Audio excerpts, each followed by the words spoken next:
नमस्कार, स्वराज एक्सप्रेस में आप सभी का स्वागत है। मैं हूं आपके साथ ऋषभ सोनी और लेकर आया हूं हमारा खास कार्यक्रम बिग डिबेट। और बिग डिबेट में आज का विषय दौरों की दमदारी, सियासी बमबारी। मध्य प्रदेश में चुनाव के भले ही 5 महीनों का समय हो, लेकिन सूबे में सियासी मैदान अभी से सजने लगे हैं। राजनीतिक दलों ने चुनावी समर में पूरी ताकत के साथ में मैदान में उतरने की रणनीति तैयार कर ली है। देश की सबसे पुरानी पार्टी कांग्रेस हो या देश की सबसे बड़ी पार्टी बीजेपी, दोनों ही पार्टी के मुखियाओं ने अपना रुख मध्य प्रदेश की धरती की तरफ कर लिया है। चुनावी रैलियों में पूरी दमदारी के साथ राजनीतिक दल जनता को मनाने में जुट चुके हैं। देखिए एक रिपोर्ट। मध्य प्रदेश इन दिनों वीवीआईपी शख्सियतों की पहली पसंद बना हुआ है। कारण मध्य प्रदेश में होने वाले विधानसभा चुनाव है। बीजेपी हो या कांग्रेस, दोनों ही मुख्य दल विधानसभा चुनाव में जीत का स्वाद चखने कड़ी से कड़ी जोड़ते हुए नजर आ रहे हैं। जबलपुर में प्रियंका गांधी की धमक के बाद प्रधानमंत्री नरेंद्र मोदी मध्य प्रदेश में चुनावी हुंकार भरेंगे। यही नहीं, पीएम मोदी के साथ केंद्रीय गृह मंत्री अमित शाह और बीजेपी के राष्ट्रीय अध्यक्ष जेपी नड्डा भी मध्य प्रदेश में बीजेपी के पक्ष में माहौल तैयार करेंगे। बीजेपी की ये तीनों नेता इसी माह मध्य प्रदेश के दौरे पर रहने वाले हैं। पार्टी ने इन नेताओं के दौरे की तारीख भी मुकर्रर कर ली है। उधर प्रियंका गांधी के बाद अब कांग्रेस मध्य प्रदेश में राहुल गांधी की सभा करवाने की तैयारी कर रही है। राहुल गांधी जुलाई के पहले सप्ताह मध्य प्रदेश की धरती पर कांग्रेस की आवाज बुलंद करेंगे। एमपी में मोदी शाह की जोड़ी, जेपी नड्डा भी बीजेपी के पक्ष में बनाएंगे माहौल। 22 जून को शाह और 27 जून को मोदी होंगे एमपी में। नड्डा 27 जून को खरगोन में चलाएंगे जादू। राहुल गांधी भी एमपी की तरफ करेंगे रुख। राहुल गांधी जुलाई में आ सकते हैं एमपी। मल्लिकार्जुन खड़गे भी एमपी में करेंगे सभा। इधर मध्य प्रदेश में बीजेपी के दिग्गजों के होने वाले दौरे की संगठन ने तैयारियां शुरू कर दी हैं। प्रधानमंत्री नरेंद्र मोदी मध्य प्रदेश की धरती से वर्चुअली देश भर के 10 लाख बूथों के कार्यकर्ताओं को संबोधित करेंगे। संबोधन का मुख्य कार्यक्रम भोपाल में होगा। प्रधानमंत्री मध्य प्रदेश दौरे के दौरान भोपाल के साथ धार भी जाएंगे। उधर अमित शाह 22 जून को बालाघाट दौरे पर रहेंगे। नड्डा 30 जून को खरगोन से मध्य प्रदेश में बीजेपी के पक्ष में माहौल तैयार करेंगे। उधर कांग्रेस ने भी राहुल गांधी, प्रियंका गांधी और कांग्रेस राष्ट्रीय अध्यक्ष मल्लिकार्जुन खड़गे की मध्य प्रदेश में दौरा करवाने की तैयारी कर ली है, जिसकी शुरुआत बीते दिन प्रियंका गांधी के जबलपुर दौरे से हो चुकी है। जबलपुर में प्रियंका ने कांग्रेस के विधानसभा चुनाव अभियान का भी श्री गणेश कर दिया था। माननीय नरेंद्र मोदी जी 27 तारीख को भोपाल पधार रहे हैं और ये हम सब लोगों का सौभाग्य है कि माननीय प्रधानमंत्री जी मध्य प्रदेश के दौरे पर 27 तारीख को रहेंगे। उस दौरान भारतीय जनता पार्टी के देश भर के बूथों पर 10 लाख बूथों पर माननीय प्रधानमंत्री जी डिजिटल रैली जो करेंगे, उस डिजिटल रैली को माननीय प्रधानमंत्री जी देश भर के चयनित 2500 लोगों को भोपाल से संबोधित करेंगे। आगामी समय में प्रियंका गांधी, राहुल गांधी के और भी दौरे कार्यक्रम निश्चित होंगे। सर, राजनाथ सिंह ने प्रियंका गांधी एक बार बता दें, चुनावी हिंदुत्व बताया। एक और बता दें, भारी बहुमत से इस बार कांग्रेस पार्टी चुनाव जीतेगी और इतने बहुमत से जीतेगी कि खरीदार भी आशा छोड़ दें। मध्य प्रदेश में सजते सियासी पंडालों ने सूबे में विधानसभा चुनाव करीब आने का संकेत दे दिया।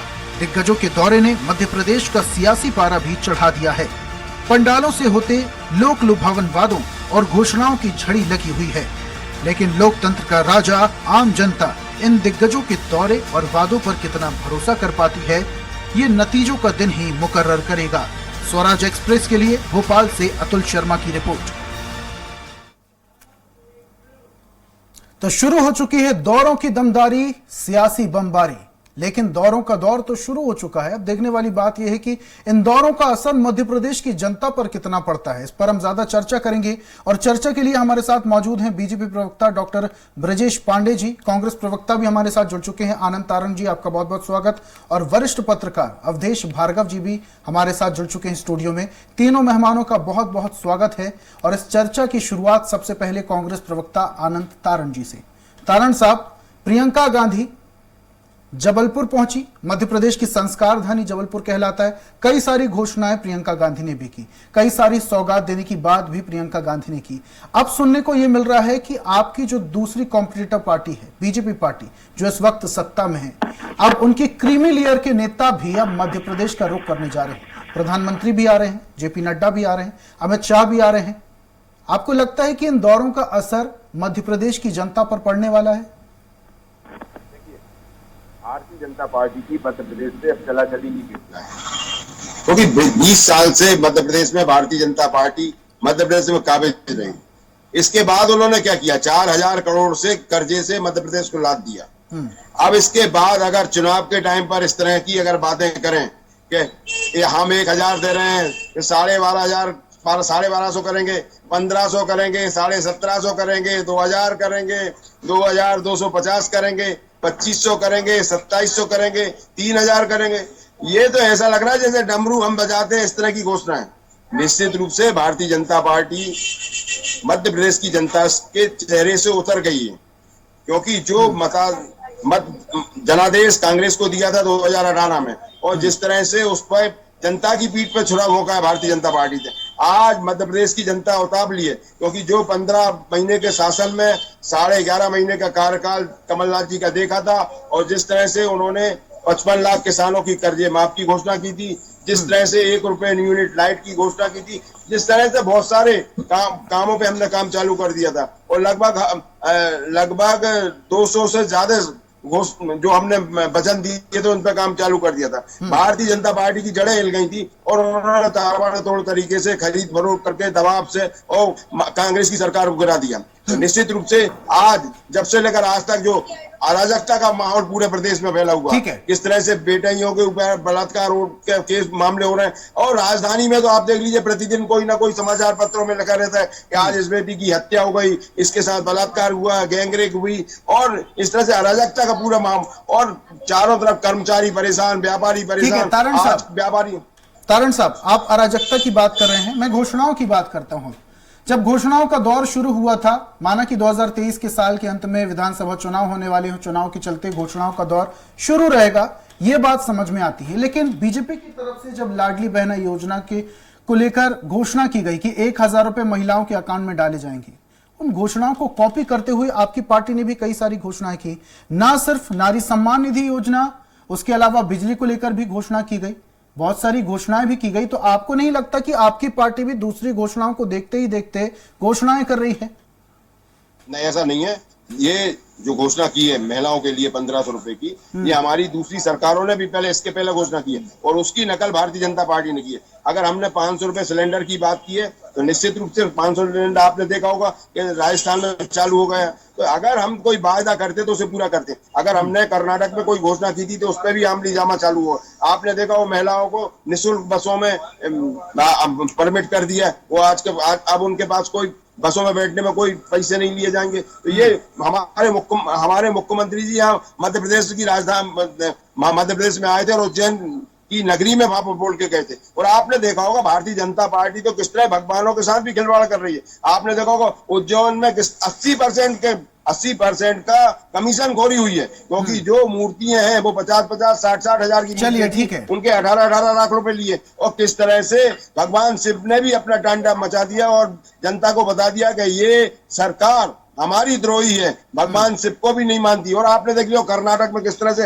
हनुमान जी को बजरंग दल से तुलना करी, तो उन्होंने भी उनको श्राप दिया और किस तरह से सरकार चली गई। तो निश्चित रूप से कांग्रेस हमेशा इस प्रदेश के और देश के अंतिम व्यक्ति को देश की मुख्य धारा में जोड़ने की बात करती है। निश्चित रूप से हमने जो वायदे किए, जो हमने संकल्प लिया है, जो हमने वचन दिए, उन वचनों को जो 2018 में किए थे उनको भी हम पूरा करेंगे और भविष्य में भी चलिए ठीक है तारण साहब, ये तो वक्त बताएगा कि आपकी जो घोषणाएं की गई है, जिस किसी भी पार्टी की घोषणाएं जनता तक किस तरीके से पहुंचती हैं, ये तो वक्त बताएगा। वरिष्ठ पत्रकार अवधेश भार्गव जी हमारे साथ जुड़े हुए हैं, उनका रुख मैं करता हूं। अवधेश साहब, ये दौरों का सिलसिला शुरू हो चुका है।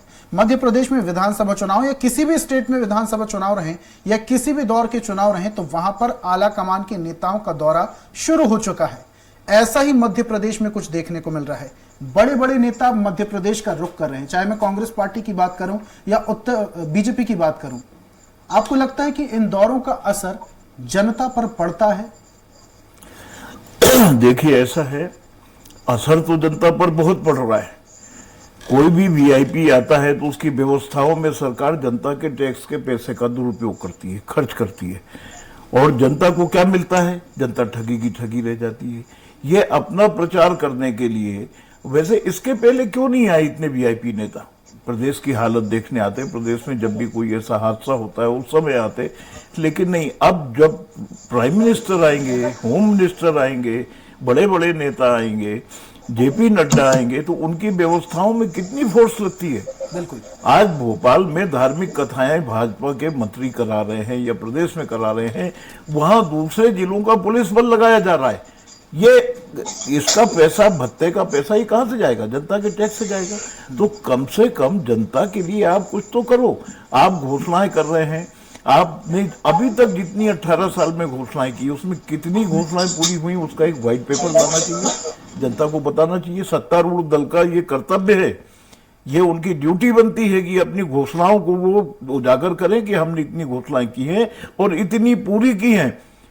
मैं समझता हूं जितनी घोषणा की अगर पूरी कर दी होती तो कोई समस्या ही नहीं रहती। रहा कांग्रेस का, कांग्रेस को देखिए, पिछली बार सरकार बनी थी, धीरे धीरे काम कर रहे थे, वो काम करते, ये तय है कि काम तो करते जब सरकार में बैठे थे और कुछ संकल्प लेके आए थे, लेकिन उनको मौका नहीं मिला। अब मौका नहीं मिला तो जनता के पास जाकर वो अपनी परिस्थिति साफ करें। आप इनकी नकल न करें कि सत्तारूढ़ पार्टी कोई घोषणा कर रही है तो हम उसकी काट में ये घोषणा कर रहे हैं। आप कोई अच्छा पुख्ता स्कीम लेके आइए जिससे जनता का कोई एक विजन होना बहुत ज्यादा जरूरी है कांग्रेस पार्टी का। जी, जनता का लाभ हो। जैसे एक घोषणा कांग्रेस ने अभी जो की कि हम सरकार में आएंगे तो 500 रुपए में सिलेंडर देंगे, बहुत अच्छी बात है, क्योंकि जनता के टैक्स से पैसे से सब मजे कर रहे हैं तो कुछ जनता को भी तो मिले, आज उस गृहिणी को तो मिले। दूसरी बात, कांग्रेस को चाहिए, इधर सत्तारूढ़ पार्टी हवाई जहाज से तीर्थ यात्रा करा रही बुजुर्गों को, लेकिन रेलवे में बुजुर्गों के पास बंद कर दिए हैं। ये कैसा न्याय है? तो कांग्रेस को कुछ ऐसी काट लाना चाहिए। आप देख रहे हैं महंगाई कितनी बढ़ रही है, प्राइस इंडेक्स पे कोई बात नहीं कर रहा है। आप पेट्रोल डीजल पे जो रोजमर्रा की चीजों पर असर डालता है, जिसके परिवहन में पेट्रोल डीजल खर्च होता है और उसकी वजह से वो भाड़े की वजह से उसकी कीमतें बढ़ जाती हैं, आप उसमें से टैक्स कम नहीं कर रहे हैं, अपना हिस्सा कम नहीं कर रहे हैं। केंद्र बढ़ा देता है, उतने ही आप बढ़ा देते हैं। तो कुल मिलाकर के ऐसी घोषणाएं आप करें जिससे आम जनता को भी लाभ हो। आपने अभी कहा लाडली बहना, आपने देखा होगा, मैं कांग्रेस के साथियों को कहना चाहता हूं, आपने कहा 1500 देंगे। आप अपनी स्थिति साफ करिए, क्या उसमें भी गरीबी रेखा के नीचे के लोगों को देंगे या आम महिला को देंगे? आम महिला क्या बहना नहीं है? तो सरकार को हमेशा समभाव रखना चाहिए, पक्षपात नहीं करना चाहिए। आप एक तरफ तो कमजोर को भरे जा रहे हैं और दूसरा जो ताकतवर है, बलवान है आपकी नजर में, अगर वो सक्षम है तो उसको और कमजोर किए जा रहे हैं। तो सरकार में टैक्स का पैसा तो इसी वर्ग से जाता है। घोषणाएं तो की जाती हैं, लेकिन ये भी देखने वाली बात है कि ये घोषणाएं किन के लिए लागू होती है। बीजेपी ने घोषणा की कि 1000 रुपए महिलाओं को उनके खाते में दिया जाएगा, लेकिन ये नहीं बताया गया कि इसमें टर्म्स एंड कंडीशन लागू है। हालांकि कांग्रेस की तरफ से जब 1500 रुपए अकाउंट में देने की बात कही तो पूर्व मंत्री पीसी शर्मा की एक बाइट सामने आई थी जब वो कह रहे थे कि इसमें कोई टर्म्स एंड कंडीशन लागू नहीं है, सभी को दिया जाएगा। आपसे हम ये समझना चाहेंगे भार्गव साहब, जब ये घोषणाएं की जाती हैं, पैसे की बात की जाती है, पैसे देने की बात की जाती है, इसके अलावा कुछ सुविधाएं देने की बात की जाती है, लेकिन दूसरे तरीके से कुछ चीजों को महंगा भी कर दिया जाता है। अगर मैं बात करूं गैस सिलेंडर की, 500 रुपए भली बाद में कर दिया जाएगा, लेकिन पेट्रोल अगर 200 रुपए कर दिया जाए तो बात तो वही पड़ जाएगी। महंगाई की मार तो जनता वैसी भी फिर से झेलेगी। जी जी जी, आप बताइए, विसंगति सरकार की कि आप एक तरफ, जैसे मैं एक मोटा उदाहरण दे रहा हूं कि जब गाड़ी आदमी खरीदता है 2 पहिया या 4 पहिया, तो लाइफ टाइम टैक्स आप वहां ले लेते हैं, तब रजिस्ट्रेशन करते हैं। उसके बाद फिर आप उससे रोड मेंटेनेंस करिए ना, आप फिर टोल टैक्स क्यों लाद देते हैं? और टोल टैक्स जब आप लाद देते हैं तो उसमें कुछ वर्ग को छूट देते हैं, बाकी वर्गों को ठीक है। छूट भार्गव साहब, वापस से आऊंगा आपके पास। बीजेपी प्रवक्ता डॉक्टर ब्रजेश पांडे जी भी हमारे साथ जुड़ चुके हैं, सीधा उनका रुख करता हूं मैं। पांडे साहब, दौरों का सिलसिला शुरू हो चुका है। बीजेपी की तरफ से भी अब कई बड़े दिग्गज नेता मध्य प्रदेश का रुख कर रहे हैं। सुना है प्रधानमंत्री भी आ रहे हैं, जेपी नड्डा भी आएंगे, अमित शाह भी आएंगे। इन दौरों का असर जनता पर कितना पड़ेगा? अभी तक तो सिर्फ मुख्यमंत्री शिवराज सिंह चौहान ही घोषणाएं कर रहे थे, जनता के लिए दावे और वादे कर रहे थे। क्या प्रधानमंत्री भी आके कुछ और घोषणाएं करने वाले हैं? देखिए ऋषभ जी, बहुत स्पष्ट बात है। देश के लोकप्रिय जीता भोपाल प्रवास पहली बार इसके पहले की भोपाल हुआ और मध्य प्रदेश हो चाहे राजस्थान हो चाहे जो भी उनके हो, क्योंकि वो उत्तर प्रदेश के बनारस है, उनका आना जाना हमेशा बना रहा और इस प्रदेश के राष्ट्रीय स्तर के सर्वोच्च नेता है। हम समझते हैं प्रधानमंत्री के 27 जून का जो डाटा है उसको राष्ट्रीय स्तर से देखने की जगह हमको ये समझना चाहिए कि प्रधानमंत्री जी यहाँ पर वंदे भारत ट्रेन पूरी झंडी दिखाएंगे। इसके साथ साथ और भी तो प्रधानमंत्री जी के कार्यक्रम को किस दृष्टिकोण से नहीं पूछना चाहिए, नहीं तोड़ना चाहिए। रहा सवाल कांग्रेस पार्टी का, हाँ, कांग्रेस पार्टी के जो लीडर है, चाहे वो प्रियंका जी हो चाहे राहुल जी हो, उसके मामले में हमारे जो प्रदेश के प्रभारी है मोदी राहुल जी कहा है, वो छोटा पक्ष की तरह आते हैं, चुनाव की तरफ चुनावी हिंदू बन जाते हैं, उसके बाद कई तरीके से आरती भी नहीं कर पाते और उसके बाद वो सब बुला देते हैं। ना उनका आंदोलन विश्वास है, विश्वास है, ना भारत की राष्ट्रीय एकता सत्ता पर विश्वास है। उनके बारे में जरूर हमारे राष्ट्रीय मंत्री ने कहा, लेकिन जिसके सर्वोच्च संवैधानिक पद में बैठे हुए। ठीक है पांडे साहब, अगर मैं आपकी बात से सहमत भी हो जाऊं तो मेरा सवाल आपसे ये रहेगा, ठीक है, दौरे तमाम बड़े नेता अगर मध्य प्रदेश में कर रहे हैं, विधानसभा चुनाव का समय नजदीक है, दौरों का सिलसिला भी चलता ही रहेगा, तमाम पार्टियों के नेता दौरे करते हैं, लेकिन यहां पर सवाल ये उठता है कि जनता के लिए किया क्या है? क्या सिर्फ दौरे करने से बड़े नेता मध्य प्रदेश में आ जाएंगे, उस वजह से मध्य प्रदेश की जनता बीजेपी पार्टी को वोट दे दे? उन दौरों का अर्थ क्या है? 4 वर्ष के कार्यकाल में प्रदेश के यशस्वी मुख्यमंत्री माननीय शिवराज सिंह चौहान जी ने जितने भी वादे किए थे, जितनी भी घोषणा 70% उन्होंने इम्प्लीमेंटेशन किया है। जब तक कांग्रेस पार्टी की बात है, कांग्रेस पार्टी ने कहा था, कमलनाथ जी ने कहा था, हम शपथ लेते ही 2018 में हम स्वामीनाथन एक्ट की रिपोर्ट लागू कर देंगे, कुछ भी नहीं किया। कमलनाथ जी ने कहा था कि हम गेहूं में, धान में, कपास में, अरहर में, टमाटर सब में बोनस देंगे, शपथ ली, कुछ भी नहीं किया। यहाँ तक कि उन्होंने कहा था कि हम किसानों के लिए नई फसल बीमा लिख करके आएंगे, वो भी नहीं किया। जहाँ पर कमल प्रदेश की बात हो, चाहे पूर्व माँ ताप्ती नदी की बात हो, तब भी उन्होंने मंत्री वाली बात किया। 5,000 करोड़ रुपए 18 के मुख्यमंत्री बनने के पहले। ठीक है पांडे साहब माफ कीजिएगा, मैं आपको बीच में रोकना चाह रहा हूँ, बड़े निवेदन के साथ मैं आपको रोकना चाह रहा हूँ पांडे साहब, लेकिन घोषणाओं की आप बात कर रहे थे, घोषणाओं से मैं आपको समझना चाहूंगा, घोषणाओं में कंपटीशन क्यों हो रहा है? पहले लाडली बहना के चलते 1,000 रुपए अकाउंट में डालने की घोषणा की गई, कांग्रेस की तरफ से 1,500 रुपए डालने की घोषणा कर दी गई, लेकिन अब वापस से मुख्यमंत्री का बयान आ जाता है, वो कहते हैं पहले 1,200 और उसके बाद 1,700, ऐसे करते करते हम 3,000 तक ही आंकड़ा ले जाएंगे। मतलब आपने जो घोषणा की कि 1,000 रुपए हम अकाउंट में डालेंगे, क्या उस योजना पर खुद की पार्टी को भरोसा नहीं रहा, इसलिए उस अमाउंट को बढ़ाना पड़ा? जैसी बात नहीं है, भरोसा ना भरोसा करने वाली बात है। प्रदेश के कृषि मुख्यमंत्री माननीय शिवराज सिंह जी ने उस दिन अपना वक्तव्य दिया, उन्होंने महिलाओं के बीच में, वहाँ पर सारी लाडली बहनों के बीच में उन्होंने कहा कि हम व्यवस्था करेंगे, उसको 1250 करेंगे। उन्होंने क्रमशः बताया कि किस तरह गुणात्मक रूप से बढ़ाएंगे, उसके लिए पहले हम उसके रेवेन्यू की व्यवस्था करेंगे। एक पारदर्शी मुख्यमंत्री का, एक संवेदनशील मुख्यमंत्री का दृष्टिकोण तो स्पष्ट है, लेकिन कांग्रेस तो हम छोटी घोषणाएं करती है, झूठे वादों के कार्य करती है, चाहे सरकार हो चाहे। ठीक है, कांग्रेस झूठे घोषणाएं करती है, झूठे वादे करती है। वापस से आऊंगा आपके पास, कांग्रेस प्रवक्ता आनंद तारण हमारे साथ जुड़े हुए हैं। तारण साहब, पूरी बात आपने सुनी, पांडे साहब की, कह रहे हैं कांग्रेस झूठे वादे करती है, झूठी घोषणाएं करती है। मैं दौरों की बात करूंगा। प्रियंका गांधी ने मध्य प्रदेश की संस्कार धानी जबलपुर का दौरा किया, अब राहुल गांधी भी आने वाले हैं, सुना है मल्लिकार्जुन खड़गे भी मध्य प्रदेश का रुख करेंगे आपसे। लेकिन यह समझना चाहेंगे, क्या सिर्फ दौरों के आधार पर ही मध्य प्रदेश की जनता कांग्रेस पार्टी को वोट दे दे? क्योंकि घोषणाएं जो की जा रही हैं बीजेपी पार्टी की तरफ से, उन घोषणाओं की काट भी सामने आ रही है। देखिए, कांग्रेस देश के और प्रदेश के अंतिम व्यक्ति को भी देश की मुख्यधारा में शामिल करने की बात करती है, उसके उत्थान की बात करती है। और उसी धारा में हमने अगर 1 रुपए यूनिट की लाइट की बात की थी तो की थी।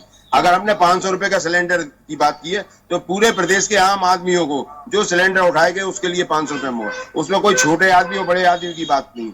1500 रुपए अगर हमने देने की बात की है तो सबकी बात की है।